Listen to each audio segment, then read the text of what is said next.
शनिवार को अपने एक दिवसीय दौरे पर बहराइच पहुंचे उत्तर प्रदेश सरकार के पूर्व डिप्टी सीएम दिनेश शर्मा महाराज सिंह इंटर कॉलेज में वृक्षारोपण किया। उसके बाद अस्पताल चौराहा स्थित भाजपा नेता रामकिशोर गुप्ता के घर पर एक प्रेस वार्ता का आयोजन किया। इस दौरान उनके द्वारा एक चौंका देने वाला बयान दिया गया। उन्होंने जहां एक तरफ बंगाल में हो रही हिंसा को लेकर बंगाल सरकार को जिम्मेदार ठहराया है, तो वहीं मणिपुर में हो रही हिंसा को लेकर सीमा पार के लोगों को जिम्मेदार बताया है। उनका कहना है बंगाल में हिंसा के जिम्मेदार बंगाल की सरकार है।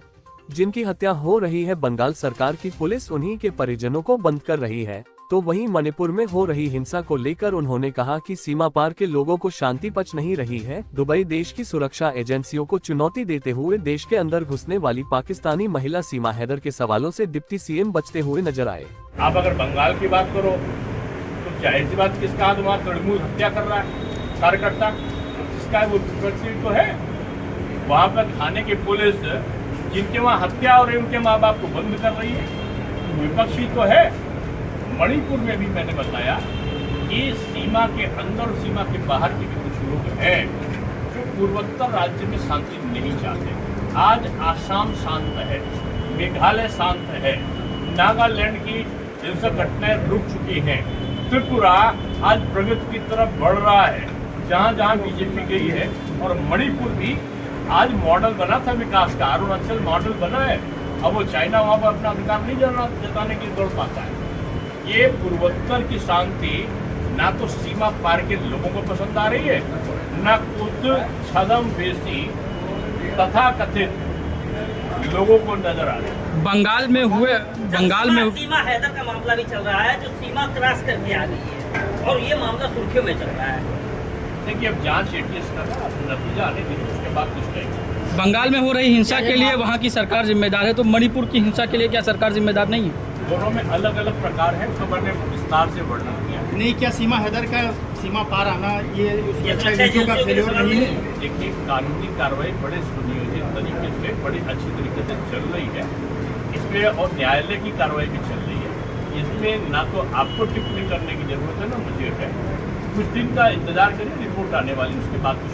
सीएम जी, देश में सरकार है और मणिपुर कांड में इतना एक महीना वहाँ पर जिस प्रकार से हिंसा का तांडव चल रहा है, मैं समझता हूँ कि आज पश्चिम बंगाल में ये जो गठबंधन है, इस गठबंधन को बताना पड़ेगा कि लोकतंत्र कहाँ बचा है। मैं समझता हूँ वहाँ लोकतांत्रिक परंपराओं की हत्या हुई है। दर्जनों नहीं, सैकड़ों की तादाद में भी पंचायत चुनाव में हत्या हुई है। योगी मॉडल जाएगा। मैंने तो बंगाल में भी था, तो मैंने ममता जी को कहा था कि भतीजों को ले जाओ अभिषेक बनर्जी को। अभिषेक बनर्जी के चुनाव क्षेत्र में भी भूमि में मेरा जो कार्यक्रम था वहीं पे था मेरा, डायमंड हार्बर में। तो मैंने डायमंड हार्बर में प्रेस कॉन्फ्रेंस करके कहा था कि दीदी उत्तर प्रदेश में उंगली पकड़ के भतीजे को अभिषेक बनर्जी को ले आओ, और योगी बाबा संत हैं, प्रणाम करो, चरणों का आशीर्वाद लो। योगी बाबा आशीर्वाद देके सुशासन का पाठ तुम्हें पढ़ा देंगे, और उनसे सीख कर आके यहाँ के माफियाओं को उन्मूलन करो।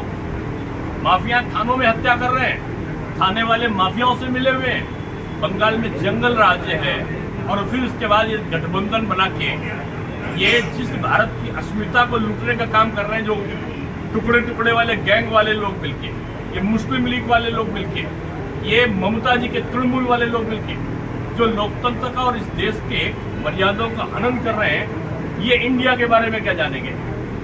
भारत के बारे में, भारत की परंपराओं का अनुरक्षण करने वाला दल अगर कोई है तो भारतीय जनता पार्टी है। और इसलिए मैं फिर से कह रहा हूँ कि बहराइच की धरती पर कह के जा रहा हूँ, 80 की 80 सीटें बीजेपी जीतेगी। मोदी जी तीसरी बार प्रधानमंत्री बनेंगे।